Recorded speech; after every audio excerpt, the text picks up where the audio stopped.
Hey guys, welcome back to the channel. This is a story about what if Naruto Shinju jinchuuriki in High School of Death. Before I start, please support for more amazing content and do consider subscribing to my channel and share this video with your friends. This is written by Darkmagicdragon and link in description and support writer. Let's start the video. Chapter 1. The names Naruto Uzumaki. Destruction, bloodshed, heartache, pain, death. That is all there was as far as the eye could see. In the center of all of this stood the last two people alive. These last two people are Naruto Uzumaki and Madara Uchiha.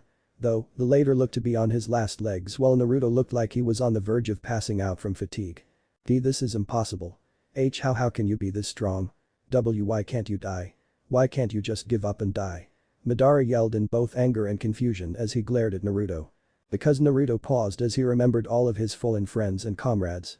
Sakura, Sasuke, Sai, Kakashi, Guy, Tsunade, Gaara, Killer Bee, and the rest of his friends, including the first one to ever say she loved him, Hinata. Because you fight for yourself and only for yourself. I fight for my friends. The ones I love. My precious people. Naruto answered calmly. But why? I took them away from you, all of them. Your friends, your family, your home. All of it is gone. So how? How can you still fight when you have nothing left? How can you still fight when there's nothing left for you to fight for in this world? Madara yelled in anger as Naruto continued to stare him down. You're wrong. I do have something to fight for. Naruto replied, surprising Madara. You didn't take everything from me. You Madara made me who I am. What? What are you talking about? Madara asked in his surprised state. It was you that killed my parents and made me a jinchuuriki. Naruto began as he started walking towards Madara. It was you that made Obito create the Akatsuki and have them do what they did. Naruto stopped 5 feet in front of the still surprised Madara. And, it was you that started this war and caused all of this chaos. Naruto soon created a Rasengan.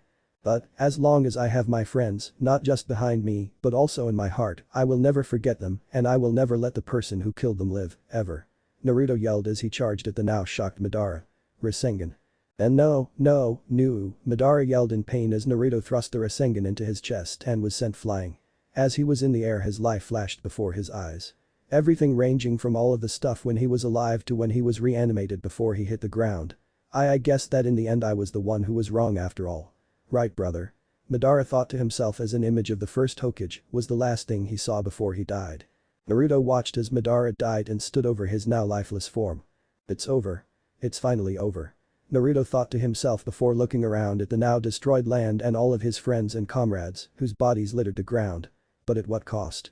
Naruto thought as he looked towards the ground and let a tear fall before a voice got his attention. Hey kid. Kurama called with a sorrowful voice at his container's loss. Kurama, what do I do now? Naruto asked his last friend. Before I tell you my idea I want you to know that I'm sorry all of this happened and wish there was something that I could have done to prevent all of this. Kurama said with a tear escaping his eye. It's okay Kurama, I forgive you. I don't, nor will I ever, blame you for this. None of this is your fault. The one who should feel sorry right now is me for not being able to save any of them. Naruto said, surprising Kurama before he gave a smile. Thank you Naruto. Now, listen to my idea. I'm going to give you the knowledge to use a forbidden jutsu. Kurama said, making Naruto's eyes widen. Really? What kind of jutsu is it? Naruto asked with a little hope in his heart. It's known as the interdimensional jutsu. It's a forbidden jutsu that allows the user to transport to a new dimension. Kurama trailed off with a grumble that Naruto noticed. And? Come on Kurama, out with it. What are you not telling me? Because it sounds like the perfect jutsu for me use right now. Naruto said with confusion. Well, you see kid it's a jutsu that can transport the user to a new dimension, but the problem is that there's no telling where you'll end up. To make matters worse, it can only be used once in a person's lifetime. In short, wherever you go kid you had better get used to it because there's no going back. Kurama finished, making Naruto look to the ground and think. Kurama didn't have to wait long though before gave him an answer. Okay Kurama, let's use that jutsu. After all, there's nothing left for me here in this world anyway. Naruto answered, making Kurama a little happy. Okay kid. Kurama said as he closed his eyes gave Naruto the knowledge to use the jutsu. Alright kid, now go ahead and use the jutsu. If you need me, I'll be asleep. Kurama said before laying head down and passing out. Naruto soon made the hand sign and a bright portal of light opened up in front of him. Naruto walked towards it but stopped for one last look of his world and gave a small prayer for all of his friends and comrades before walking through the portal to who knows where. Little did he know that he was heading for a world with even worse chaos soon to appear. Okinosu City. It was just another day with people going about their daily business. Little did they know that today was the day when a new person was coming not just to their fair city, but to their very world. In an alleyway, the same portal that appeared in Naruto's world soon opened and said person came walking out. As soon as Naruto walked out, the portal closed instantly as if it were never there to begin with. Well, there's no turning back now. Naruto said to himself as he took in the area around him. Well, if this is going to be my new world, I better find out where I am. Naruto said before his stomach growled. But first, I better get something to eat. I hope this world has ramen. Naruto said as he walked out of the alley into the street to look for the nearest place that they serve food. As Naruto is walking down the street, people are looking at him like he has grown a second head. This confused Naruto, so he decided to ask Kurama. Hey Kurama, why are all of these people looking at me like I'm insane? Naruto asked as past more people. Kurama yawned before looking and seeing what his jailer was talking about. Aw, I see that the jutsu worked, nice job kid. Anyway, they're looking at you like that because of the way you're dressed. People here obviously don't have shinobi or chakra for that matter. Kurama explained as he laid his head back down and watched the people they passed. I see, so people in this dimension don't have shinobi, chakra, or anything like in our world. I guess that makes sense. Naruto said before he stopped and saw a clothing store across the street. In that case, I need to change my clothes then. Yes, and while you're at it, you might want to look for an apartment and will have to transfer into school. Kurama said, making Naruto pale. What? What do you mean school? Naruto yelled in fear of going to school again.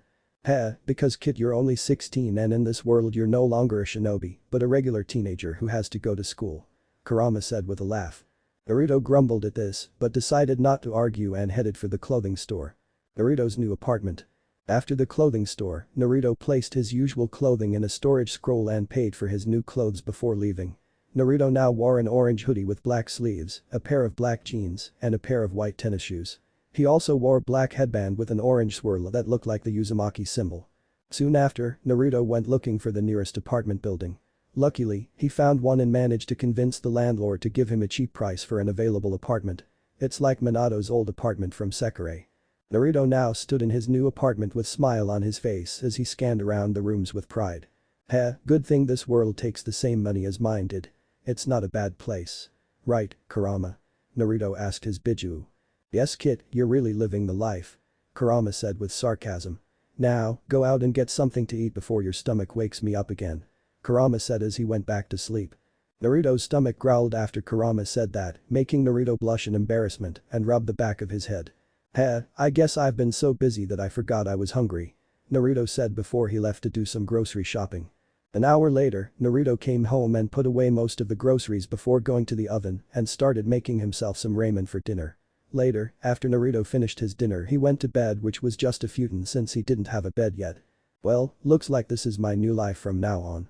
Naruto said before falling asleep. Fujimi Academy. The next day, Naruto transferred into Fujimi Academy and was ready to make a good first impression on his first day of a new school. Though, he might have looked calm on the outside, he was nervous on the inside. Unknown to Naruto, the students had heard about a new student joining their grade and were all wondering who this new guy was. Though, most of the guys were hopping it was a sexy girl, while the girls were hopping it was a hot guy. However, the only ones who didn't have these thoughts was Takashi Kimuro, Hisashi Aigu, and Rei Miyamoto, who were just curious as to who the new student was. Okay class, calm down please.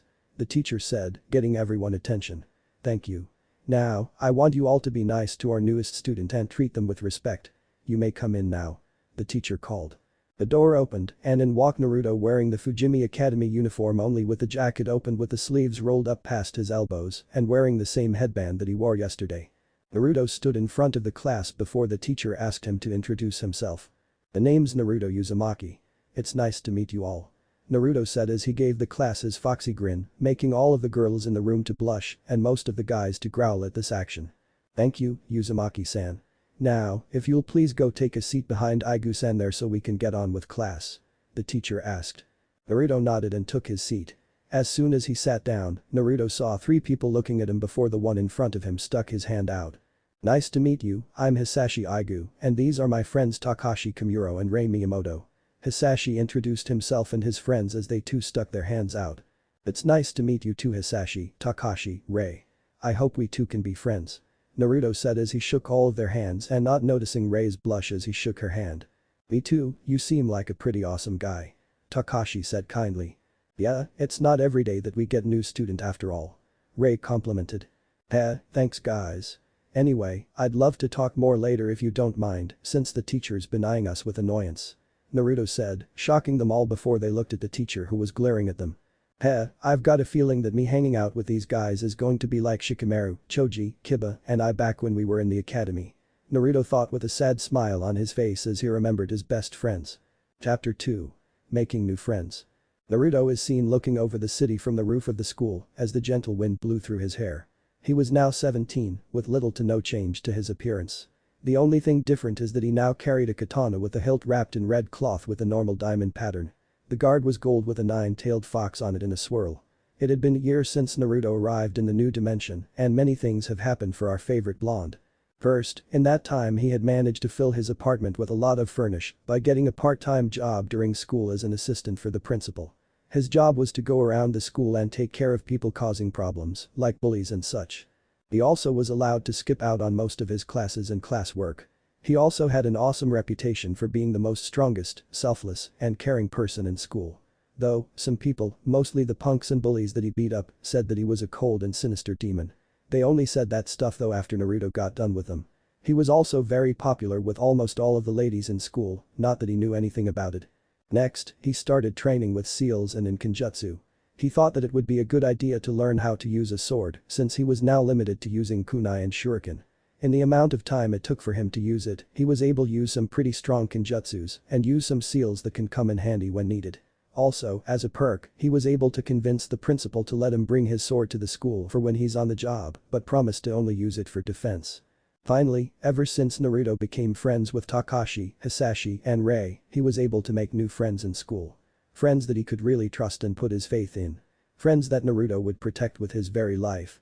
Though, he would never forget any of his friends back in his own world, he was happy to be able to make new ones. He could remember how he met them all like it was yesterday. Flashback. 1 year earlier, hallway. Naruto is seen walking down the hall. As he was walking, he hears something unexpected. Hey, Jay, just leave me alone. A voice yelled at someone, only for Naruto to hear laughing. Being the curious one that Naruto was, he decided to check it out. As he turned the corner, the sight that greeted Naruto pissed him off. Some punks were messing with someone for no reason, while Koichi Shido was watching it with a sick smile on his face. Shido was one of the few people in school that Naruto really hated with a passion. He always gave dumb-ass speeches that made him sound like he was God. Though, the thing that made Naruto hate him more was the fact that he almost looked and acted like Orochimaru. That told Naruto right away that Shido can't be trusted. Haha, why should leave you alone you gun-loving freak? Punk 1 asked with an amused smile. Maybe so he can go and jack off with his dumbass gun book. Am I right fatso? Punk 2 asked with sick smile. And no, that's not it at all. The guy said defensively, only making the punks laugh more. Haha, yeah, I bet he needs a gun just to get an erection. Punk 3 said, making the other 2 laugh more. Hey dumbasses, leave the guy alone. A voice yelled in anger, making the punks and the guy they were bullying look to see that the voice came from Naruto Uzumaki. Stay out of this Uzumaki. It's not any of your concern. Punk 2 yelled. Too bad, I'm making it my concern. Naruto said calmly, making the 3 punks walk toward him while cracking their knuckles. Fine then. I guess we'll just have to teach you to mind your place. Punk 1 said with a grin. If you think you can, but don't blame me if you get your asses kicked. Naruto said with a smirk, making the guy mad. Punk 1 yelled as he threw his fist at Naruto, only for it to be caught. Naruto then grabbed the punk's arm, turned around and threw the guy over his shoulder before letting go of his arm, sending the punk flying before slamming upside down into the lockers with a loud crack before falling head first onto the ground. To say that the punks and the guy they were bullying were shocked would be an understatement. No, they were scared shitless at the sight they just saw. Naruto Uzumaki just sent a guy flying with one move without any effort. Before the other 2 punks could say anything, Naruto rounded on them with a glare that made his eyes look like slits. Well?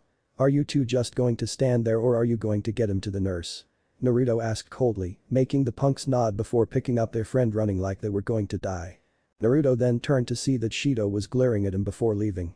Naruto walking over to the guy that the punks were messing with. You okay? Naruto asked, getting a nod from the guy before sticking his out. Good to know. The name's Naruto Uzumaki. Hey Kota Hirano, thanks for the save Uzumaki-san. The now named Kota thanked as he shook Naruto's hand. No problem Kota. So, why were those guys messing with you anyway? Naruto asked. No reason, they just think I'm a freak because I'm a gun enthusiast. Kota replied. The gun enthusiast? That's awesome. Naruto exclaimed with large smile, making Kota smile too. Why you really think so? Kota asked, making Naruto nod. Naruto then asked something that surprised Kota. Say, you want to be friends? Naruto asked, making Kota happy. Why yeah, I would like that. Kota replied with a smile at making his first friend. Flashback end. Naruto smiled at making Kota a friend, but wished that when it came to them talking about weapons that Kota would not talk his eye off about what guns are stronger than others. Not that Naruto was complaining, the guy just talked as if he was giving a speech about guns to some soldiers. Still, he's a good friend no less. Naruto then remembered when he first put his sword skill to the test at school once and made another friend. Flashback. 1 year earlier, Kendo Club. Naruto was leaning against a wall as he waited for his turn on the mat with a Bakken at his side. He was going to put his Kenjutsu skills to the test today. Going up against shadow clones was good, but going up against someone real that could give him a challenge was better. Luckily, the only one that looked like they could give him a challenge was on the mat with someone else right now and almost down. It was the Kendo Club captain, Seiko Busujima. She looked like she had the most skill out of the rest of the people in the club and in Naruto's opinion, she was pretty hot. Not just because of her physical beauty, but also because of her skill with a sword. Soon enough, Seiko beat the guy she was sparring with, meaning that now it was Naruto's turn. He walked onto the mat with the Bakken in front of him in a two-handed hold. Seiko had her Bakken in the same position. They stared at each other, waiting for the other to make the first move.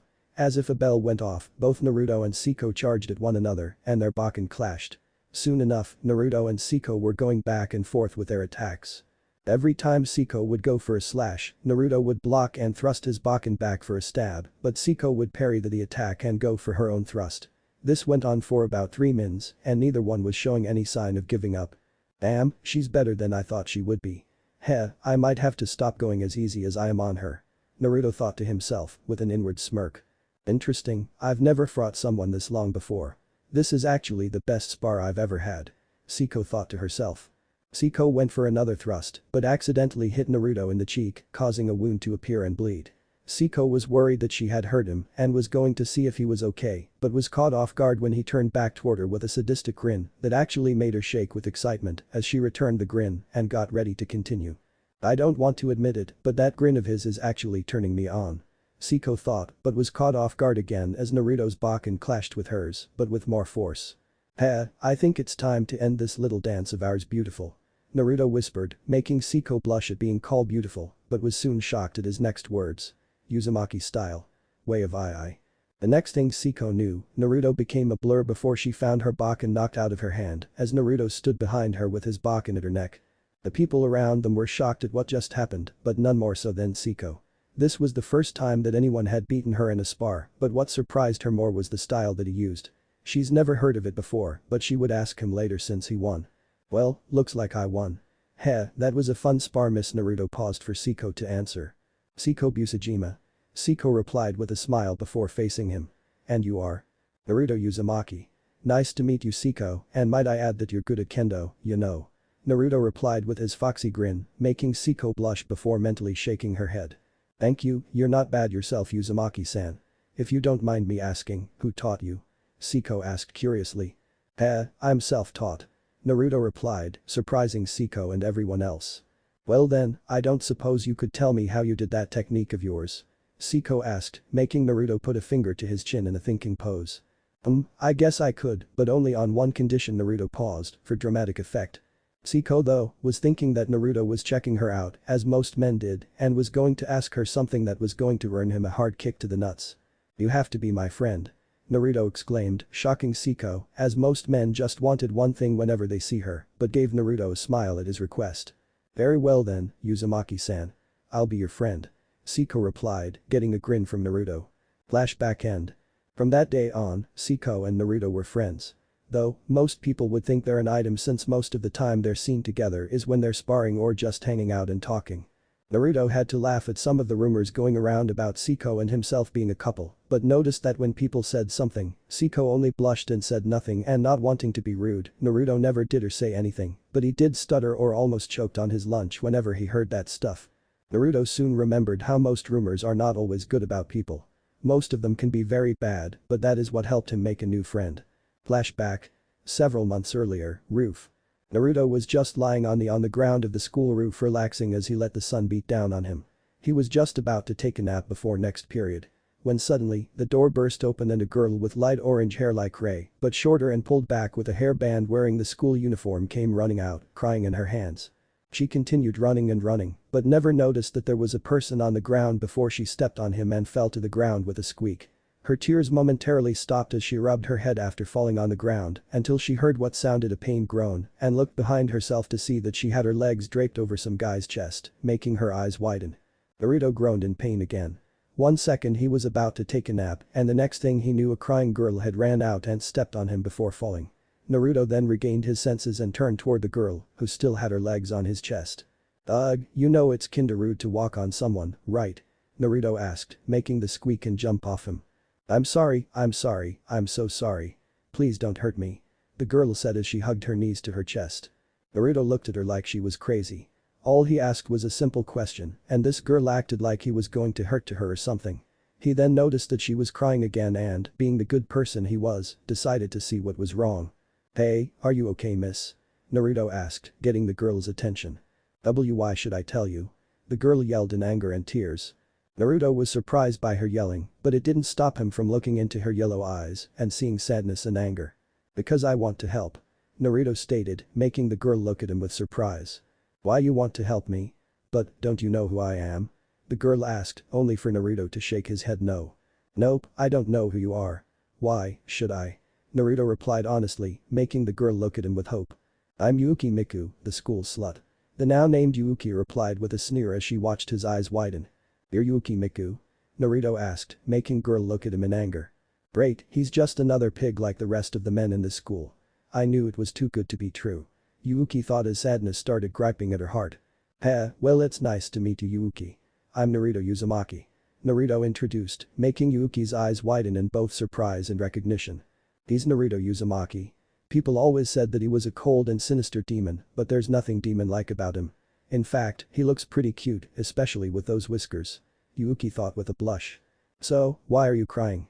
Naruto asked. Yuki thought about his question and decided to trust him. So, she went on to tell Naruto that her boyfriend wanted to have sex only 2 months in the relationship. When Yuki told him that she wasn't ready, he tried to rape her, but she was able to get away and went to her best friend's house, but when she got there her best friend's boyfriend was the only one there with her best friend being out. Yuki started crying again at this part and Naruto's blood was starting to boil. The thought of someone raping a woman pissed him off to no end. To him, people like that should just die. Naruto then noticed Yuki was about to continue and listened intently. Yuki explained that she never suspected him until it was almost too late. He grabbed her wrist, pinned her down and ripped open her shirt, revealing her bra. However, before he could try anything, his girlfriend and her best friend came home. He pulled her on top of him and threw her off just as his girlfriend walked in. This caused a huge fight and led to her friend breaking their friendship. She even remembered the guy's smug face. After that night, rumors soon spread about her being a slut and her friends all left her. The teachers wouldn't even give her the benefit of the doubt so to speak. "I see, so that explains why you were crying and those rumors," Naruto said, making Yuki sad before Naruto surprised her by giving her a hug and said something that made her heart skip a beat. "I believe you Yuki." Yuki couldn't hold it in anymore and hugged him tighter and started crying more in his chest. This went on for a few minutes until Yuki's crying became sobs and her sobs became whimpers. Soon, she stopped altogether, but she continued to hug him. She felt so safe and complete in his arms. Soon after their hug, Naruto asked her the names of the guys who tried to rape her. Yuki gave Naruto their names but asked what he was going to do. Naruto just gave her his foxy grin and said that it's not important before they left the roof. The next day, Yuki and the rest of the school heard about the same guys being found in the schoolyard, bruised and beaten. Yuki had a feeling she knew who did it and went to the roof. When she got there, Naruto was in the same place where Yuki fell on him. "Aw, hey there Yuki. Anything new happen?" Naruto asked with a knowing smile, making Yuki blush. "Then Naruto, I just wanted to thank. You actually helped me Naruto. Thank you." Yuki said as she stood over Naruto, who got up. You're welcome. What else are friends for, you know?" Naruto asked, making Yuki look at him with a happy smile before she hugged him, making Naruto blush at feeling her large breast pressed on his chest. "Thank you Naruto. Thank you." Yuki said as she let a tear of joy fall. "You're welcome, Yuki, and if anyone ever messes with you again, just tell me and I'll take care of it," Naruto said with his foxy grin. Little did Naruto know that for Yuuki, she made more than just a real friend, she fell head over heels for Naruto. Flashback end. Naruto gave a light chuckle at remembering how bad he beat those guys up, but couldn't help feeling as if he knew one of those guys from somewhere, but he couldn't remember where. Oh well, it would come to him. If anyone can figure out who he's talking about, Kyoko or Rika will be put in the harem. Here's you a hint, Yuki's ex. Anyway, Naruto had also hung out with Yuki a lot after that day. Though, Naruto still had to bust some people's heads in when they said something about Yuki that he didn't approve of. However, one of those situations got out of hand when Naruto got into a fight with several students. He sent them to the nurse, yes, but still got hurt himself. Though, in doing so, Naruto met the school nurse, who he had kept busy with all the punks that he sent in. Flashback. A month earlier, nurse's office. Naruto was sitting on the table with bandages wrapped around his head. In the next room, several people were wrapped from head to toe in bandages. In front of Naruto stood the school nurse, Shizuka Marikawa. "So, you're the infamous Naruto Uzumaki that's been keeping my office full for the last few months?" Shizuka asked, making Naruto rub the back of his head in embarrassment. "Yeah, that's me and sorry about that. Just taking care some punks who think they're better than everyone else." Naruto replied, making Shizuka smile kindly. "It's alright, but I have been wanting to meet you for quite some time, Uzumaki-san," Shizuka stated as she leaned towards Naruto, making her breasts bounce and making Naruto blush. Truth be told, Shizuka first heard about Naruto when two guys came in with one of their buddies, looking like he was reduced to a rag doll. She asked what happened, and the guys stuttered out that Naruto Uzumaki did it by throwing their friend into the lockers. After that, Shizuka's office became a hospital for the punks, jerks, and bullies who suffered the wrath that was Naruto. Being the curious one that she was, Shizuka wanted to meet this Naruto Uzumaki, but he never seemed to get hurt as much as the students that he sent in, until now that is. "Oh, and why might that be, Marikawa-san?" Naruto asked, trying to look at anything else but her bust. This made Shizuka smile, since most men stared at her boobs. Heck, most of the men in the school just faked being sick and came to her office just to ogle her boobs. Naruto was different though. He didn't stare or even try to look at her boobs. This proved that some of the rumors about him being a gentleman were true. "Well, I've just been wondering why, whenever you send in bullies and such, you never seem to get hurt. It's kinda impossible for anyone to get into as many fights as you and not get the least bit hurt," Shizuka said as she watched Naruto carefully. "Oh. Well, let's just say that I'm a fast healer, you know," Naruto said as he sweat a little under her gaze. "A fast healer? That's amazing," Shizuka exclaimed, making Naruto sigh in relief. He didn't want to tell her that he had an overgrown fox inside of him. He soon noticed that Shizuka looked to be in a thinking pose. "Is something wrong, Marikawa-san?" Naruto asked concerned. Well, I was just wondering if you could find some time to come by and give me a hand every now and then, if you don't mind of course," Shizuka asked, getting a shrug from Naruto. "Sure, why not? It's not like I don't always have some free time here at school," Naruto replied before getting up. "Great. Then I'll see you later then," Shizuka said, getting a nod from Naruto as he walked out. As soon as he left, Shizuka put on a thoughtful look. "My, he is quite handsome for someone his age. If only I was a few years younger. Oh well, he's probably more into women his own age, and it's not like I can be with him, can I?" Shizuka thought to herself with blush. Flashback end. Naruto had to fight back nosebleeds and blushes every time he went to help out Shizuka. Heck, even thinking about her was causing him to have a nosebleed. Still, she was a good person to be around. She was pretty smart too, despite how she acts or what people say. I really love this new life. It's not as fun as my old one, but it's a lot better than having to deal with someone trying to kill you, start a war, or trying to take over the world," Naruto said to himself. He was soon broken out of his musings by someone opening the door behind him. Naruto turned to see the principal standing there with several other teachers. "Hey guys, what's up?" Naruto asked confused.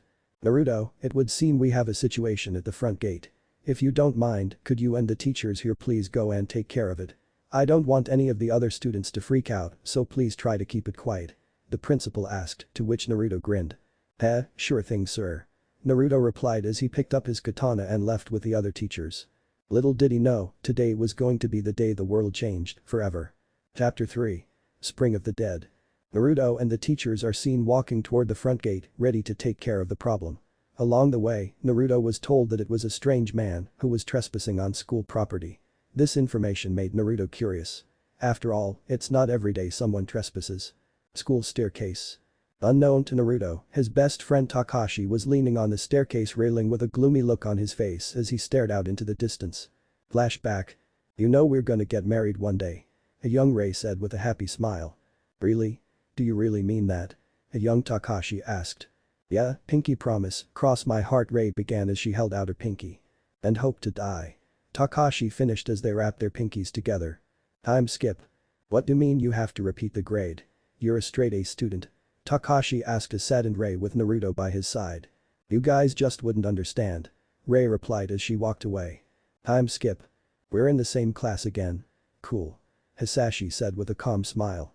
Yeah, that's awesome. Naruto said as he sat behind Hisashi. Time skip. Takashi is standing on one side of a street while on the other side he sees Rei and Hisashi together. Rei soon notices him and gives him a look that said she was sorry. Flashback end. Pinky promise, cross my heart and hope to die. Yeah right. Takashi said quietly to himself. That's so stupid. A voice said rudely, making Takashi turn to see the smartest girl in school and one of his close friends, Saya Takagi. What do you want? Takashi asked dully. Every time you have to face something you don't like you come to this stupid staircase. It's like your own little pity corner, good god. Look at you, Saya said as she walked toward him. The first semester has just started. How are you ever going to make it through the year if you're here mopping around all the time? Saya asked as she leaned forward, accidentally giving Takashi a good view of her cleavage, making him turn away. I could say the same to you. The 5th period's not even over yet. Takashi said, making Saya scoff. That's okay because I'm genius. Unlike you, who got into this school by dumb luck. Saya stated. Takagi, why do you always diss me like that? Takashi asked emotionlessly. Because I don't like stupid people. Saya replied bluntly. Especially those ones who can't admit that they're stupid. I mean, you're pretty stupid, but at least you know you are. So if I tell you that you're stupid, maybe by some miracle you'll be less stupid. Saya explained, only for Takashi to sigh and return back to his thoughts. Grow up. Mopping because your little friend dumped you. Stupid. Saya said as she left. Takashi continued to stare out into the distance as he remembered what Rei said to him about her feelings for him. Flashback. Listen, it's just that there was a time when I felt that way, but you never seemed to notice. So Rei said sadly before walking away, leaving Takashi to stare at where she once stood. Flashback end. So what? Takashi asked himself before a noise caught his attention. Turning toward the front gate, Takashi saw a strange man repeatedly walking into the gate. Who's that? Trespasser? Takashi questioned before seeing several teachers along with Naruto walking toward the gate. Wait, Naruto. This must be big if they have Naruto with them. Takashi said to himself as he watched and waited to see what happened. Front gate. Naruto and the teachers are walking to the front gate, where they see a strange man repeatedly walking into the gate, but the minute they get within 100 feet of the man, Naruto picked up a smell that made him put up his guard. Something's not right here. This guy reeks of blood and death.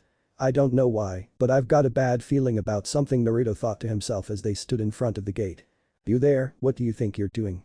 Kyoko Hayashi demanded, getting the man to stop. This is a private school. Please leave or we'll be forced to call the police. Kyoko finished, only for the man to start walking into the gate again. I don't think he got the message. Naruto stated dryly. Let me handle this, Hayashi-san. Tashima said as he rolled up his sleeves. Tashima walked over to the man before grabbing him through the gate and pulling him in, slamming his head on the bars and surprising the others. Didn't the principal say to keep things quiet? Naruto thought with a sweat drop. Tashima-san, there's no call for violence. Kyoko said worriedly. Suddenly, the man grabbed Tashima's arm and bit off a chunk of flesh. Tashima yelled out in pain before falling to the ground, holding his wounded arm and dying in a second. But Takashi. Takashi was frozen in shock at what he just saw. 1 second, Tashima had the strange man pulled into the gate and the next thing they knew, the man bit out a piece of Tashima's arm. What the hell just happened? Takashi asked no one in particular. Front gate. Naruto, Kyoko, and the other 2 teachers all stood over the now dead Tashima. What the hell was that? All that guy did was just bite Tashima-sensei and he died on the spot. What the hell? Naruto thought as his mind was trying to process what just happened. Oh my god, he's dead. An old teacher said in shock. No, that's impossible. He was just Kyoko trailed off as Tashima's fingers twitched. Tashima-san, are you okay? Tashima's eyes then opened, making Kyoko sigh in relief. However, Naruto noticed something was different about Tashima and prepared himself to attack. Oh thank goodness Tashima-san, I was worried there for a minute, Kyoko began, only to be interrupted. Tashima suddenly grabbed Kyoko's shirt and pulled her down. He was about to bite into her neck, only to be stopped by Naruto kicking him off. Kyoko and the other teachers were shocked to see what almost happened. Tashima was about to bite Kyoko's neck, but Naruto saved her just in time. Before anyone could say a word, Tashima suddenly grabbed one of the other teacher's legs and bit it, making the guy fall to the ground in pain before dying with Tashima still chewing on his leg. The other teacher quickly picked up the other teacher's fallen pole and knocked Tashima off of the other teacher. He bent down to check on him, only to have him grab his arm and bite into his shoulder, making the teacher scream in pain. Tashima soon got back up, jumped on the teacher and bit into his neck. Damn it. Hayashi-sensei, get out of here and find a place to hide. Naruto ordered, making Kyoko look at him like he was crazy. What about you? Kyoko asked in fear. Don't worry about me, I'll handle these guys. Just go and find a place to hide and wait there. Naruto ordered again, getting a nod from Kyoko before she ran off to do as ordered. Naruto then turned to face the now undead teachers and drew his sword. They soon charged toward Naruto all at once. Naruto quickly dodged the first one and moved behind it before hitting it in the back of the skull with a very hard hit using the bottom of his sword, killing it instantly. The next one came at Naruto's left, only for Naruto to turn toward it with his sword in the air before bringing it down and cutting it in half. Naruto then turned to the undead Tashima and charged toward him with his sword pointed right at his chest. Naruto thrust his blade and stabbed Tashima in the heart, only for him to be surprised that he was still alive and trying to grab Naruto. Shit. Well, if stabbing you won't work, then how's about this? Naruto yelled as he yanked his sword out and quickly cut off Tashima's head, making the head and body fall with a sickening thud. Naruto looked at the bodies of the former teachers and took note of how he killed them. Looks like the only way to kill them is by injuring their heads. Naruto said to himself before looking behind him and seeing more coming toward the gate. Cursing under his breath, Naruto quickly sheathed his sword and ran inside the school. I've got to hurry and warn everyone before it's too late. Naruto thought to himself as he ran fast as he could. But Kakashi. Kakashi is seen running through the halls as fast as he can. After what he saw, he had the same idea as Naruto and went looking for their friends Rei and Hisashi since they have the same class together right now. Kakashi soon finds the room and opens the door quickly, gaining the whole class's attention. Kakashi ignored them and the teacher as he walked over to Rei and grabbed her arm. Come with me, we're gonna get out of here. Kakashi said as he pulled Rei up and making Saya stand too. What are you talking about? Rei asked, getting out of his grip. Dude, what are you doing? Hisashi asked as he stood up. People just got killed by the front gate, no bullshit. Kakashi replied, surprising Hisashi. Are you serious? Hisashi asked. Yeah, I'm making shit like that up. Kakashi replied, not noticing that Kota was listening from his seat. Jesus, what's going on? I can never understand you. Rei began, only to be silenced by a hard slap from Kakashi, surprising her and everyone else. Listen to me. Kakashi yelled before facing Hisashi, giving him a serious look. They were soon walking through the hall at a fast pace. You still haven't told me what's going on. Rei said sternly. There was someone at the front gate. Naruto and some PE teachers went to check it out and something happened. And now those PE teachers are killing each other. Kakashi explained. That's insane. Wait, Naruto. Is he okay? Rei asked worriedly. Yeah, he's fine. He took care of the teachers and was able to save Hayashi-sensei. Kakashi replied, making Rei sigh in relief before he went on. But even so, I'd rather get out of here before more show up and sends the school into panic. They continued down the hall before Hisashi stopped and opened a broom closet. What? You forgot something? Kakashi asked as he and Rei stopped. If what you told me is true, we'll need some weapons. Hisashi replied as he pulled out a broom and gave breaking off the handle before giving it to Rei. Here, Rei. What about you? Kakashi asked, now holding a metal bat. I've got a black belt in karate. Now come on, we gotta get out of this school. Hisashi said quickly. Let's call the police, we'll talk to my father. Rei said. School rules are there to be broken, right? Kakashi said as he handed Rei his phone. Rei dialed the number and waited for someone to pick up. Rei's eyes suddenly widened. No way. Rei said in disbelief. What is it? Hisashi asked worried. The line is full, but that's impossible. Rei answered in shock just as the intercom came on and the principal's voice was heard. This announcement is for all the students. An emergency situation is taking place inside the school right now. The principal announced over the intercom. Looks like they finally noticed. Kakashi said with a serious look. With Naruto. I repeat, a violent situation is taking place inside the school. The principal continued. Naruto came to a complete halt in his running with a look of anger mixed with fear at hearing the intercom. Damn it, I was too late. Naruto growled out before he started running again. I've gotta find my friends and get out of here. Elsewhere. All the students must follow your teacher's instructions and evacuate. The principal stopped, with crashing noises being heard. Kota is seen crawling through a door without others noticing.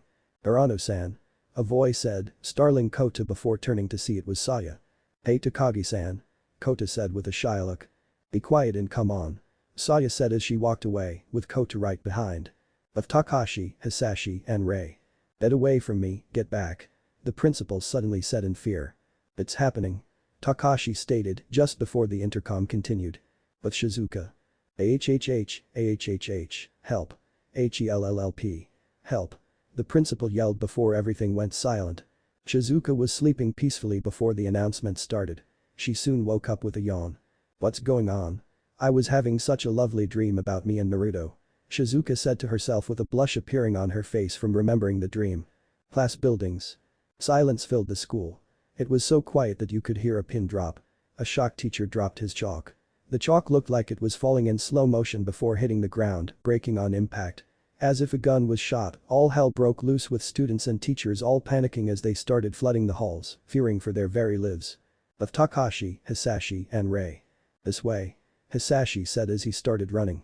"Where are you going? We gotta get out of this place," Takashi asked. "The building with classrooms is too crowded. We gotta go through the management building," Hisashi answered.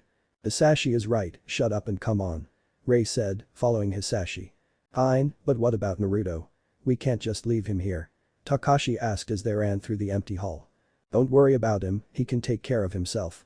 Besides, knowing Naruto, he's looking for us and the rest of his friends," Hisashi answered, getting Takashi and Rei both to smirk. "You're right. If we know Naruto, we'll see him soon enough," Takashi said as they continued running.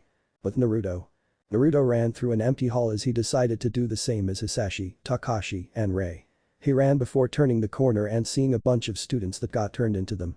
Naruto then looked the way he came and saw more of them coming. Looks like you're gonna have to fight your way through, kid," Kurama said, with a huge grin.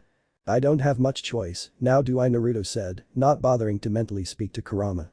He drew his sword and charged at the undead horde, cutting down any that was in his line of sight. Naruto would never admit this to his friends, but he was actually excited about killing most of these guys. Of Takashi, Hisashi, and Rei. Hisashi led Takashi and Rei outside toward the other side of the walkway, only to come to an abrupt stop as someone walked into their path. "That's Wakasaka-sensei, what's wrong with him?" Rei asked with a worried expression. Hisashi eyed the man in front of them before looking down at his left leg and noticing the large bite mark. Wakasaka soon ran at them, aiming right for Rei. "Get away from me," Rei yelled as she swiped at Wakasaka with the broom handle. "Rei, stab him. Don't hold back," Hisashi yelled, surprising Rei as she was trying to hold the former teacher back with the broom handle before noticing the tip at the end was sharp. The former teacher tried to force Rei down, but she pushed him off before gaining a serious look. "Don't fuck with me," Rei yelled as she continuously struck the former teacher. "I'm the VP of the martial arts club," Rei finished before finally stabbing the former teacher in the chest. "Yes," Takashi cheered. Rei was about to pull out the broom handle, only to be stopped by the still-alive teacher. Rei tried to pull out of his chest, but couldn't. The former teacher suddenly forced Rei to the ground. What? I stabbed him in the heart, why is he still moving?" Rei yelled as she grabbed the broom and tried to keep the dead teacher away from her. "Rei!" Hisashi yelled as he ran up and grabbed the teacher from behind in a headlock. "Rei, pull it out." Rei did as ordered and yanked the spear out of the former teacher. "Hisashi, get away from him," Takashi ordered, trying to warn his friend. "Don't worry, I can take him," Hisashi said confidently. However, what they weren't expecting was for the former teacher to start turning his head, shocking all of them. "What the fuck?" Hisashi questioned as he tried to hold the teacher. The former teacher soon turned his head far enough and bit into Hisashi's arm, making him yell out in pain. "Hey, get off him," Takashi yelled, hitting the former teacher with the bat. "Hisashi!" Rei screamed as she stabbed the former teacher, but nothing was working. Jesus Christ, why won't he just die already? "Oh no, I knew it. He is dead. He's dead but still moving," Takashi yelled as he finally figured out what's going on now. Suddenly, the dead teacher bit down harder on Hisashi's arm, drawing more blood and making Hisashi yell in anguish. "Hisashi!" Rei yelled in fear before turning to Takashi with a pleading look. "Takashi, help him. Don't just stand there, do something. Do something, will you?" Takashi then ran at the dead teacher with his bat raised over his head and bringing it down, smashing the dead teacher's head, killing him. "Hisashi, are you okay?" Rei asked worried. "Son of a bitch just bit me, no big deal," Hisashi answered reassuringly. They heard a scream and looked down to see dead students killing other students. "Oh my god," Ray said shocked. "We can handle one of them, but there's no way," Takashi said, letting End linger. "The roof, we need to get to the roof and barricade ourselves until help arrives," Hisashi said. They agreed and ran for the roof of the school. With Naruto. Naruto was running and cutting down all of them that came at him. He soon runs through some doors that lead to the library. Looking around, he saw that the place was filled with nothing but dead. He was about head out, but something caught his eye. Naruto looked and saw two people he was looking for. The two BFFs of the school, Miss Yuzu Ichiju and Tashimi Nikki. Miss Yuzu and Tadhime are seen running while holding hands. "We should be okay if we stick together, Miss Yuzu," Tadhime said. "Of course, because we're BFFs, Tashimi," Miss Yuzu said. Suddenly, they came to a stop. They looked down and saw that one of them had grabbed Tashimi's leg. It tried to pull Tashimi down, but Miss Yuzu stepped in next to her BFF with an angry look. "Let go of my friend, you ugly bastard," Miss Yuzu yelled, kicking the undead down the steps, taking several of them along with it. Tashimi was about to thank her BFF, but then they looked around them and saw that they had surrounded them. The girls held on to each other, closed their eyes and screamed, waiting for their deaths, but suddenly, a familiar voice yelled out. "Uzumaki style. Way of eye. Naruto yelled, slicing through each of them faster than the eye could see. The girls opened their eyes and came face to face with a smiling Naruto. "Hey girls, glad I found you," Naruto said happily, only to find himself tackled to the ground by a happy Miss Yuzu and Tashimi. "Naruto, we knew you'd find us," Tashimi said happily. "We knew you wouldn't leave us," Miss Yuzu said with glee. Yeah. Thanks girls," Naruto said with a blush on his face at the feeling of their breasts on him. "Heh, as much as I like being in a position like this, I think we should get out of here, you know." The girls nodded and quickly got up. They all ran out of the library. "Naruto, what do we do now?" Miss Yuzu asked. "First, we're gonna find the rest of our friends. Then, we need to find a safe place to hide from these things," Naruto answered as they continued running, with the girls nodding in agreement. Of Takashi, Hisashi, and Ray. They got to the roof, but what they see shocks them. The city is in chaos. Buildings are burning, they are killing people left and right, screaming fills the air. "Holy shit, it's happening everywhere," Takashi stated in horror. But everything was normal. Everything was just fine a minute ago. Ray said before the wind suddenly blew hard, lifting up her skirt and showing her panties. They looked up and saw helicopters pass over their heads. "Black Hawk? American military?" Takashi questioned out loud. "What are they doing here? There's no base around here." "No, that's not it, that's the self-defense force," Hisashi said. "Hey, over here," Ray yelled, trying to get their attention. "Don't bother," Hisashi said, getting Ray's attention. "I wouldn't even waste your strength. That's the self-defense force. They must have some special mission and I don't think they're here to help us. They're not even doing anything about that," Hisashi said as he pointed to a girl being killed by some of them. "That's what's going on outside the school. Just imagine what's going inside. This is like a disease caused by them." "Them?" Takashi asked confused. "The dead are attacking people left and right, but this isn't a movie or video game. That's why it's them, they bite people, and once you get bit, you become one of them," Hisashi answered. They soon noticed that more of them had made it to the roof. They looked for a place to escape until Hisashi found a high point on the roof. "This way. We can hide up there and barricade the stairs, hurry," Hisashi yelled. They ran and attacked any of them that got too close. They started to make their way up the steps to their destination until Ray stopped and stabbed a student that became one of them in the chest, making her breasts bounce. "Are you nuts?" Takashi yelled. "Say what?" Ray questioned until the dead student grabbed the broom handle and slammed Ray against the wall. She slid down the wall before looking up and seeing the dead student coming at her and closed her eyes. "Get away," Ray screamed in fear. "Ray," Hisashi yelled as he grabbed the bat from Takashi and smashed the dead student's head. "Hisashi," Ray said joyfully as he helped her up. "Did you see that? We have to smash their heads in to kill them," Hisashi said before noticing another one of them coming, but kicked it down the steps. "Ray, Hisashi, come on," Takashi yelled. They soon got back up the steps. Takashi let them pass first, then turned to see more and more of them everywhere. Wherever he looked, he only saw them eating people. All of it was just too much for him to see and let his anger out. "Damn it, what the fuck?" Takashi questioned before yelling. "What the fuck's going on?" Takashi yelled at the top of his lungs. A few hours later, Takashi and Ray were looking over the city while Hisashi sat on the rail. They barricaded the top of the stairs so none of them could get through. Why? Why is this happening?" Ray questioned shakily. "There has to be a reason," May if we figure it out what's causing it we can stop it or at least protect ourselves. Takashi said a little hopefully. Hisashi suddenly started coughing. Rei ran over to him to see if he was fine, but he soon started coughing up blood, scaring Rei and Takashi. So it is just like the movies. Once you're bitten, that's it. Takashi said worriedly. But nothing you see in movies is real. That can't happen. Rei said sadly. But it did happen. Takashi said sadly. Hisashi coughed up more blood before turning to Takashi. Takashi, will you help me? Hisashi panted out. What is it? Takashi asked. I need you to do two things for me. The first is that I want you to tell Naruto I'm sorry. Hisashi said, surprising Takashi and Rei. Sorry? Sorry for what? Rei asked, not knowing what he meant. No time. Second, I want you to help me over the rail. The fall to the ground should be enough to crush my head. Hisashi said, shocking Rei. Hisashi, no. You can't die. You'll be Rei began, only to be stopped by Hisashi. I don't want to be one of them. Hisashi yelled before coughing up more blood. Hisashi. No, you can't die. You can't die. Rei screamed as she held on to him. Takashi could do nothing but just watch this with a blank expression. Hisashi soon died with Rei crying on his lifeless chest. Get away from him, Rei. Takashi said sadly. No. He's not gonna turn. He's not going to become one of them. Rei pleaded but then saw Hisashi get up. Hisashi. Hisashi stood over her emotionlessly. Rei wanted to try and see if he was fine, but Takashi moved her to the side. Rei could do nothing but watch in complete sadness. Don't do it. Rei said quietly as Takashi prepared to kill Hisashi.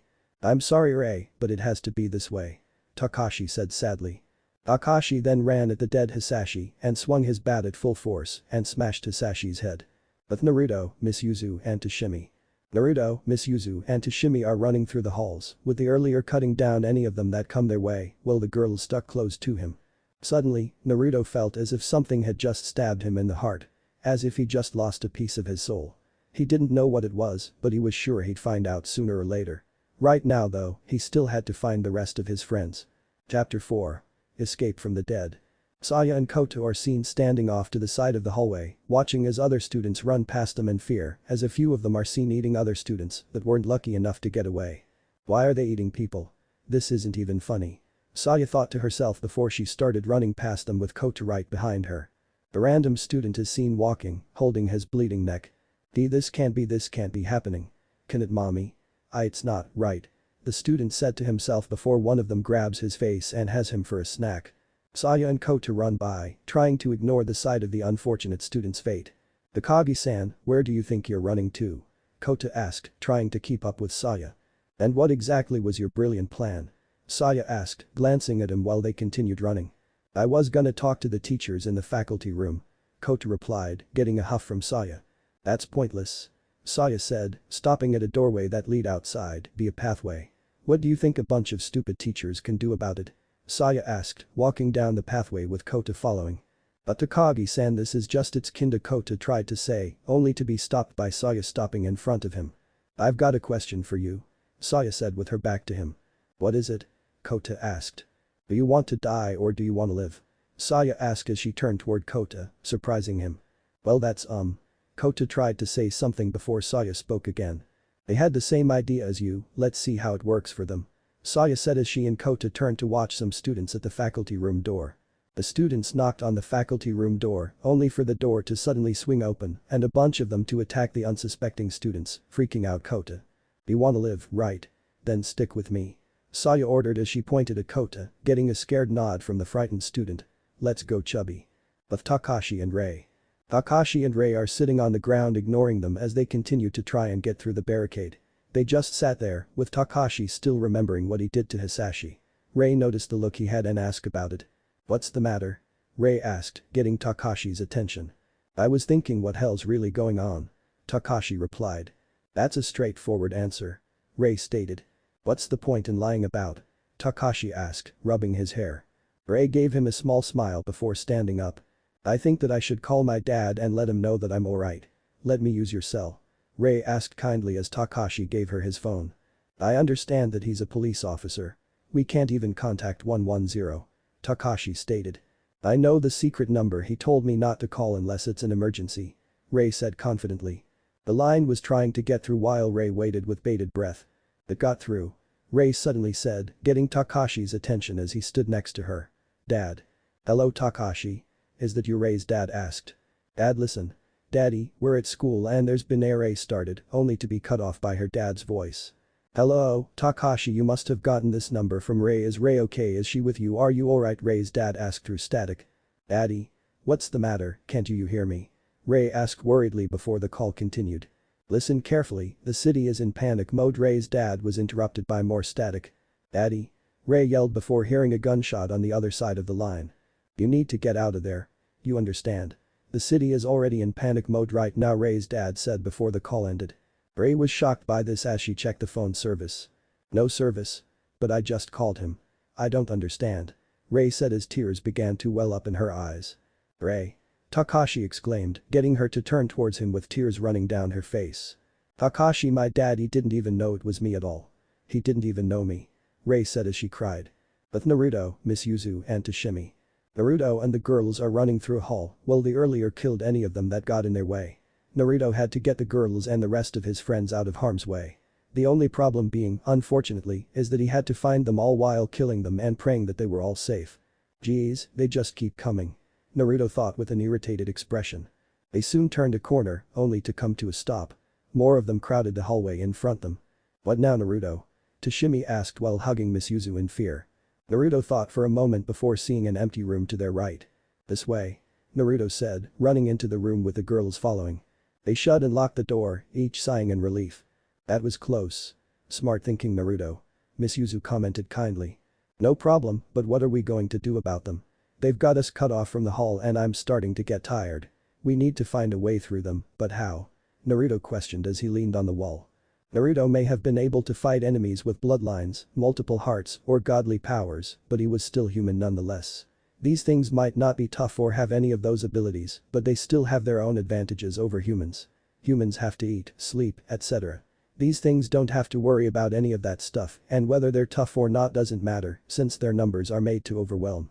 Naruto sighed in frustration. He wanted to use his full power, but he didn't want his friends to freak out from what he could do. Besides, even if they didn't freak out, they would still ask him questions. Just how would they react if he said that he was from another dimension? Hey kid, if you're done with your little daydreaming, how's about you acknowledge the girls trying to get your attention? Kurama said, breaking Naruto out of his thoughts. Naruto, are you listening? Toshimi asked, getting Naruto's attention. Huh? Sorry, I was just thinking to myself about something. What's up? Naruto asked. Miss Yuzu and I think we have an idea how to get out of here. Toshimi answered, getting a raised brow from Naruto. Really? What might that be? Naruto asked, earning him a smile from the two girls. We're in the science lab. Maybe we can make something to help us out. Miss Yuzu answered, making Naruto think to himself for a second before smiling. Heh, that's not a bad idea. In fact, I know just the thing we can make. Naruto said, making the girls wonder what he had in mind. Really? What? They questioned in unison. Let's just say, it's the reason I failed this class on my first day. Naruto replied as he started grabbing materials. But Saya and Kota. Akagi-san, I know it's against school rules, but do you have your cell phone on you? Kota asked Saya as they stood near the stairs while watching them. I'm a straight A student. Besides, even if I had one, who would I call? Saya asked. Well, the police maybe. Kota answered, making Saya look at him with a sweat drop. God, you're so stupid. Look how serious this is. There's no way people haven't called them already, but yet we haven't heard a single siren. So now you know. Saya said, making Kota whimper. So this is happening all over. Kota said to himself. Gee, you think. I'm sure the police have been dealing with this all over already, but look how things are. Saya said. I wonder if we should call the self-defense force or something. Kota said, making Saya scoff. I wouldn't expect much from them. Saya said with a huff. I know that they can't conduct any defense or public security operations without the government's order, but Kota began before Saya interrupted him. That's not what I meant. Saya yelled in anger. Well, what did you mean exactly? Kota asked, sliding closer to Saya. They're just like the police.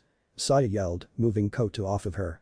What do you think would happen if people were eating people in all the cities out there? Listen, there are 130 million people. How many of them do you think work for the self-defense force? And what if the same things were happening inside the self-defense force? Kota was frozen stiff as Saya's words dawned on him. All of this was happening everywhere and it just came out of nowhere. How could such a normal peaceful day turn into such a nightmare? Saya and Kota gasped when some of them came down the stairs, freaking them out. Come on. We need to go. Saya yelled as she started running down the hall. Oh okay. Kota yelled, following Saya. Jesus, the only reason I have to stay with this dumbass is because Naruto is in here. I'm such a nice person. Saya thought to herself with a light blush as she and Kota continued running. But Shizuka. A random student was with Shizuka. He had just brought in his friend who was bitten by one of them. Said friend was starting to freak out the student. Akata. The random student questioned his friend that was moaning. Akata. The student asked again as his friend stood up as one of them. The student gasped before walking into an IV pole. The student growled before picking up the IV pole. Damn it. The student yelled as he charged at his dead friend. Forgive me. Forgive me. Forgive me. The student continuously repeated as he smashed his dead friend's head. Meanwhile, Shizuka was calmly walking around with a thoughtful expression. What should I do? Shizuka asked herself as she walked over to the medicine cabinet, her bust bouncing the whole time. I can't get hold of the police or the fire department. I can treat them, but once they're bit they're bound to die, and once they die they'll resurrect.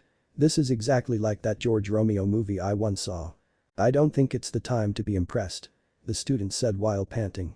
Let's get out of here, Marikawa-sensei. Hold on a second. Let me take all the stuff I can carry. Shizuka said while digging around the medicine cabinet. Just do it quickly. The student urged, only to be silenced when the window to the room was shattered by them. As they came through the broken window, the student jumped in front of Shizuka to cover her. Marikawa-sensei. The student yelled before one of them bit into him. Marikawa-sensei. Get out of here, quick. The student yelled in pain as Shizuka's back was against the wall. Hey, I'm sorry, what was your name again please? Shizuka asked, making the student look at her like she was crazy. What? The student asked before falling with them still biting into him. Oh, goodness. Shizuka stated as they surrounded her. They were about to attack Shizuka, only for them to each be attacked and killed by a Bakken strike from Siko, surprising Shizuka. Siko finished with them quickly before walking over and taking a knee to face the bleeding student. I'm the captain of the Kendo Club, Siko Busujima, a sophomore. What's your name kid? Siko asked, putting a hand on the student's shoulder as he coughed up some blood. Aishi Kazu. The now named Ishi answered. Ishi, you did a great job protecting Marikawa-sensei, I commend your courage. You do know what happens to you once you get bitten. Do you want your parents or friends to see you like that? If the answer is no, I will end your life as painlessly as I can, but I've never killed anyone before.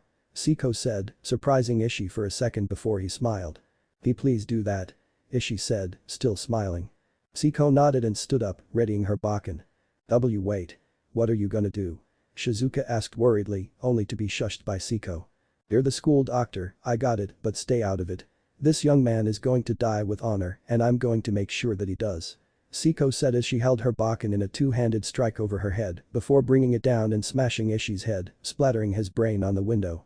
Shizuka stood silent as she looked at the dead Ishi on the ground. She had never seen someone die right in front of her before. Her thoughts were broken when more of them came crashing through the door. Siko turned to face them with a smirk on her face. With Naruto, Tashimi, and Miss Yuzu. Naruto was adding the finishing touches to his concoction. What it was, he still didn't tell the girls. Though, whatever it may be, was making Naruto smile like a madman. Naruto, whatever you're working on, you might want to hurry. Miss Yuzu said, as they started to get closer to the room door. Luckily, Tashimi handed Naruto the last thing he needed. Naruto poured the chemical into the mix, causing a small cloud to explode from it. Alright, it's ready. Naruto said as he poured the mix into a large test tube. That's great Naruto, but what is it supposed to do?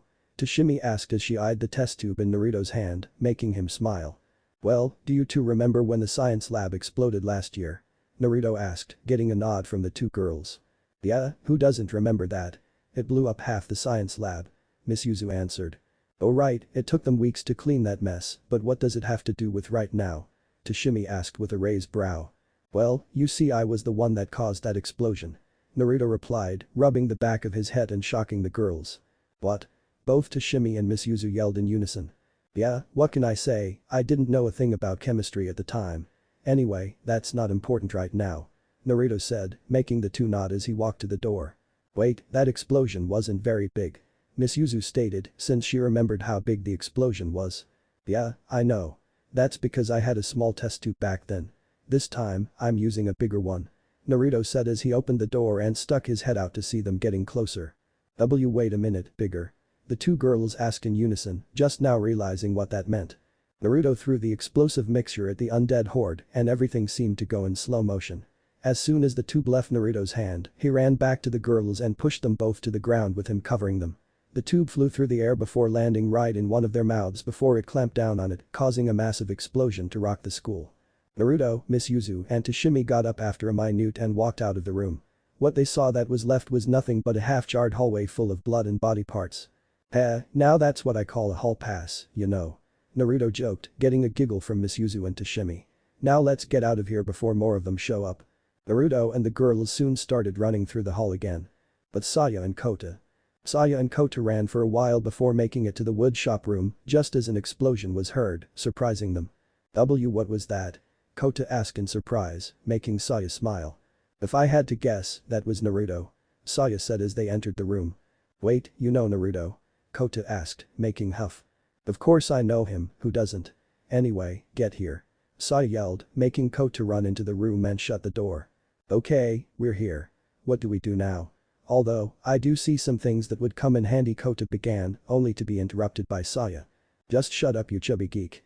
Lock the door so they don't come in. Saya exclaimed. Kota ran to the door and slammed it shut, unlocking it, not realizing that the noise attracted some of them. I locked it. Kota said before walking over to where Saya was standing, looking at a bunch of tools on a table. Are you gonna use them as weapons? You're one of those basement shut-ins. One of those military nerds or gun geeks, aren't you? Come on, at least you've seen this thing before. I mean, it was in that Mel Gibson movie. Saya said, pointing to the nail gun. Kota picked up the nail gun and inspected it closely. A nail gun, huh, and it's gassed. Kota said, impressed. Hell yeah, we wouldn't be able to carry it around if it was one of those compressor types, right? God, you're fat and stupid. Saya said with a sad expression. So, you like movies? Kota suddenly asked, making Saya look at him like he's dumb. Don't be ridiculous. I'm a genius, so I know everything. Saya replied before some of them started beating on the door, making Saya gasp. We got an extra tank and nails. We're all set. Kota said sinisterly. Why are you so calm, cool, and collected? They're coming. They're in the hallway. Saya yelled in fear and anger as they were coming closer to breaking through the door. Kota was busy ignoring the sounds of Saya's voice and them at the door as he continued to weigh and inspect the nail gun before letting a wicked grin appear on his face. Hey you, are you listening to me? Saya yelled, trying to get Kota's attention. They were close to breaking the door, making Saya worry. Hirano-san. Saya said as Kota worked on parts for his gun. They soon broke down the door and moving towards Saya with their mouths wide open, making Saya yell in fear. Hirano. Saya yelled as one of them came at her, only to be stopped by a nail to the head and fall to the ground. Surprised, Saya looked behind her to see Kota with a finely assembled rifle with a wicked grin on his face. Gotcha. Kota stated excitedly. Hirano? Saya questioned, surprised by the guy's attitude change. Of Takashi and Rei. Takashi and Rei were unraveling the fire hose. They were planning to use it to escape. However, they were interrupted by the sound of an explosion. What was that? Rei yelled in shock at the unexpected noise, while Takashi only smiled. Sounds like Naruto is doing just fine if there was an explosion in the school. Takashi said, happy to know that his friend was still alive. Naruto? How do you know that was him? Rei asked. Trust me, I know. Anyway, are you ready? Takashi asked with the hose in his hands. Yeah. Rei answered, ready to turn the hose on. Then turn it. Takashi yelled but was losing control right away. Shit. Takashi. Rei exclaimed worriedly. I'm okay. Takashi said before turning toward them. I didn't like most of you fucks then, and I sure as hell don't like you now. Takashi managed to turn the hose on them, sending them all down the steps. Ihahaha. Takashi yelled with a laugh. But Saya and Kota. You see the drill and the nails over there, will you put them in a bag or something? Kota yelled as he fired at them, making Saya angry. Excuse me? You're nobody to me. What makes you think you order me around? Saya yelled, making Kota turn to her with a vicious look before it changed into a pouting expression. Pretty pleased with sugar on top? Kota asked, making Saya sigh in defeat. Alright. Saya said as she did as asked while Kota held off them. None too soon, Kota finished off them and Saya had put the drill and nails into the bag. Kota then started loading more nails into the nail gun while Saya walked to him. Hey, what are you doing? You hold this too. Saya said as she handed Kota the bag. Okay. Kota said as Saya started walking to the door before he spoke again. Hey, Takagi, can I ask you something? What? Saya asked as she stood at the door. Well, why are you with me? Kota asked. Why? Because I'm such a nice person. Saya answered, making Kota sigh. Yeah, I can see that. Oh well. Kota said before readying his weapon, surprising Saya. Hey, you're on the ball all of a sudden. Something clicking you or what? Saya asked with a smile, making Kota turn to her with a feral grin and a gleam in his eye. I think I found my calling. Kota yelled. Behind you. Saya yelled, making Kota turn to some of them coming at them. Of Takashi and Rei. Soon, the stairs were cleared enough, allowing Takashi and Rei to walk down them. The fire hose, not too shabby. Takashi stated. Yeah, I figured the water pressure would be strong enough. Don't you remember, during the fire drill when we were in junior high, Naruto, Hisashi, and you got Rei began, but stopped when she saw Takashi's sad expression. Yeah, I remember. Takashi said without emotion. I think it should be okay now. Rei stated. How I admire your optimism. Takashi said dryly. You sure about this? Takashi's only response was Rei handing him the bat and her nodding. Let's go. Takashi said, getting him and Rei to run and kill two of them that were still left. They're soon seen running down a random stairwell inside the school. Where do we run to? Rei asked worriedly, making Takashi stop before turning to her. To my house. Go there, get supplies we need, and meet up with other people who haven't turned yet. Work together and get someplace safe. Sounds like a plan to me. Takashi explained, with a smile. Yeah, you're right. Now that I know my dad's okay. Oh, we should probably call your house and make sure they're alright too. Rei suggested. Waste of time, nobody's home. My dad won't be back in town till next week and my mom's a school teacher, so she won't be home till after 5. Besides, they get on my nerves. Takashi said with a smile as he walked down the steps, making Rei giggle. Well, they're parents. That kinda comes with the job. Rei said as she followed him. Unknown to Rei, Takashi was actually very worried about his mom since she works in the same kind of place they're at. With Naruto, Toshimi, and Miss Yuzu. Naruto and the girls ran through the hall, avoiding, or in Naruto's case, slashing any of them that came out of nowhere. As they're running, Naruto notices that some of them are trying to get into a janitor's closet. No, go away. A woman screamed from inside the closet, making Naruto charge at them with his sword raised to attack. Uzumaki style. Instant. Naruto yelled before disappearing and reappearing on the other side of them. Naruto then sheathed his sword, and the moment it was all the way to the guard, their heads all fell to the ground with sickening thuds along with their bodies. Whoa. Naruto, that was amazing. The BFFs exclaimed in awe. Thanks, I've been meaning to test that one out. Now Naruto said as he turned to the closet door and knocked on it. You can come out now, they're dead. When the door slammed open, Naruto found himself in a death hug by Kyoko Hayashi, the teacher he saved back at the front gate. Thank you. Thank you. Thank you. I'm in your debt, Naruto. Kyoko yelled as she hugged him tightly, unknowingly draining the oxygen from his lungs and crushing his ribs. D thanks and I'm glad why you're thankful, B but can you please let me go now? I can't breath. Naruto said, starting to turn pale. Oh, sorry. Kyoko said as she released him, causing him to suck in air as desperately as a fish out of water. It's okay. Now, we need to get back to finding our friends and finding a better place to hide. Naruto stated, getting nods from the three women before Kyoko spoke up. Oh, we can go to the faculty room. It's big enough to hold as many of us as needed. Kyoko suggested, getting nods from the three. Good idea and if I had to guess, the rest of our friends will head that way too. Well, better not keep them waiting. Naruto said as he walked down the hall, the girls following him while looking out for any more of them. Siko, Shizuka, Takashi, Hisashi, Rei, Kota, Saya, Yuki. Please be okay. Naruto thought as they continued walking. As they walked, the girls were each having the same thought. Naruto is so amazing and so kind. Maybe this nightmare won't be so bad as long as we stay with him. But Saya and Kota. As one of them is seen walking aimlessly in a hallway, a wet rag hits it in the back of the head but utterly got no reaction whatsoever. From a safe distance, Saya and Kota are seen watching the undead student. What are you doing? Kota whispered from behind Saya. Just be quiet. Saya ordered as she wet another rag and threw it at some lockers, creating a loud sound. The noise got the undead student's attention and made him walk into the lockers without thinking. Do you see that? They don't even react when something hits their bodies, the big dumbasses. Saya said as the dead student continued walking into the lockers. Most likely they can't see either. Otherwise, they wouldn't bump into the locker. Well, what about heat? Kota asked. I'm sure we'll get plenty of opportunities to find out. Saya answered as she stood up, hanging her bag over her shoulder. Let's go. So, we're going outside. Kota asked nervously. "Do you think we're hanging around here?" Saya asked. "I kinda hate walking," Kota said with a sweat drop. "And that's why you're so fat. You need to put down the Walmart Cheetos and exercise." Saya yelled at him before gasping. "What?" Kota asked before turning and seeing some of them coming toward them. But Siko and Shizuka. One of them is pushed away by Siko into a locker as her and Shizuka walk down a hallway. Earlier, they heard an explosion but pushed their curiosity aside for now. They had to find a way out of the school first. Which Shizuka suggested getting to the faculty room.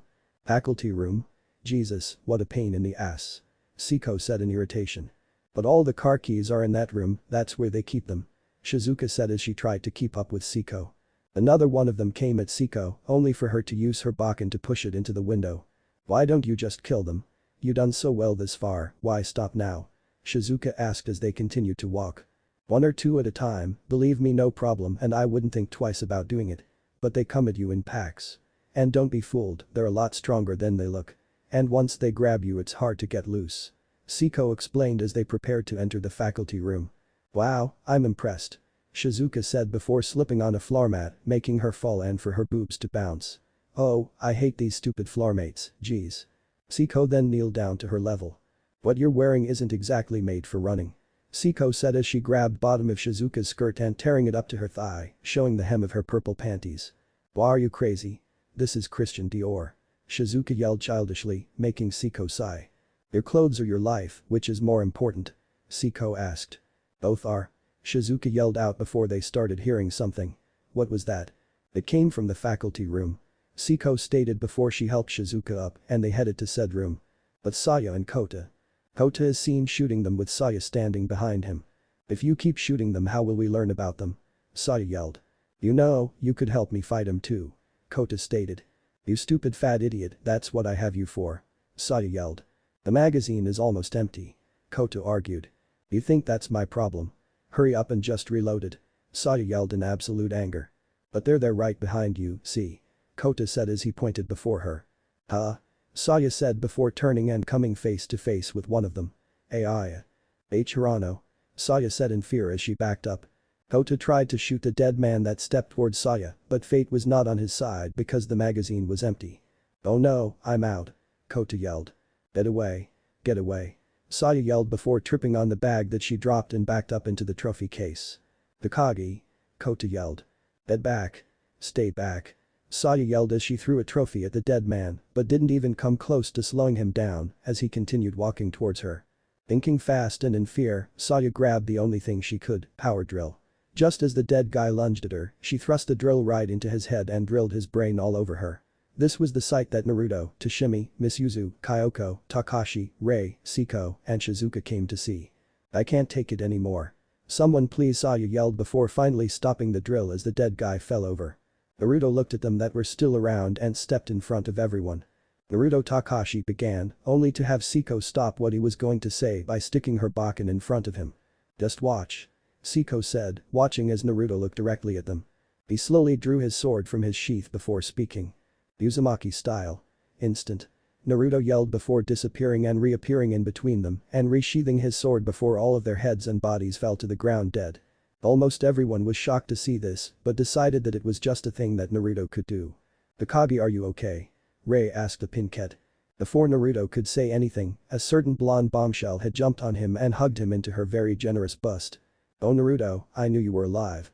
I'm so happy," Shizuka yelled as she hugged him into her large breasts, unknowingly making Rei, Kyoko, Tashimi, Misuzu, and Siko give her light glares. Thanks Marikawa-san," Naruto said, though mentally backflipping. Siko sighed before speaking. "You already know the school Dr. Marikawa-san, right? And I'm Siko Bushijima of Class 3A," Siko introduced. "I'm Takashi Kimuro of Class 2B," Takashi introduced. "Siko, I remember you and Naruto won the national championship last year. I'm Rei Miyamoto of the Spear Martial Arts Club," Rei introduced. "I'm Kota Hirano of Class B Just Phi," Kota introduced. Naruto finally got Shizuka off him before speaking. "You all know who I am, but still. I'm Naruto Uzumaki, more or less the school's watchdog," Naruto introduced with a grin. "I'm Kyoko Hayashi, the ping pong club's advisor," Kyoko introduced. "I'm Tashimi Nikki," Tashimi introduced. "And I'm her best friend Miss Yuzu Ichiju," Miss Yuzu introduced. While everyone was introducing themselves, Saya was getting more and more irritated before finally losing it. Why are you guys all being all warm and fuzzy? Why are you being so polite to them, Miyamoto? You flunked last year, you're at the same age as them. They're not your elders. Saya yelled at Rei, making her look down in shame. Saya, Naruto whispered. What are you talking about, Takagi? Kota asked, confused, making Saya turn to them with a glare. Don't talk to me like I'm stupid. I'm smarter than all of you combined. You should be lucky I'm even in the same school as you. Saya yelled before looking to the ground in a state of shock before Naruto walked over to her. It's okay, that's enough. Naruto said as he placed a hand on her shoulder. Saya looked at him before turning and looking at herself in a mirror. Look at me. All these blood stains. Now mom will have to take it to the cleaners. Saya said to herself before tears started streaming down her face and she clung to Naruto and cried, Naruto hugging her close. While Naruto was letting Saya cry on him, he soon noticed that someone was missing before turning to Takashi and Rei. Takashi, Rei, where's Hisashi? Naruto asked, making the two look at each other before turning and giving Naruto a sad look. At this, Naruto's eyes widened at the one realization of what happened to one of his friends. Hisashi was dead. Naruto lowered his head, letting his hair cover his eyes as tears began streaming down his whiskered face. What if Naruto Shinju Jinchuuriki in High School of Death end here, and thanks for watching my video till the end.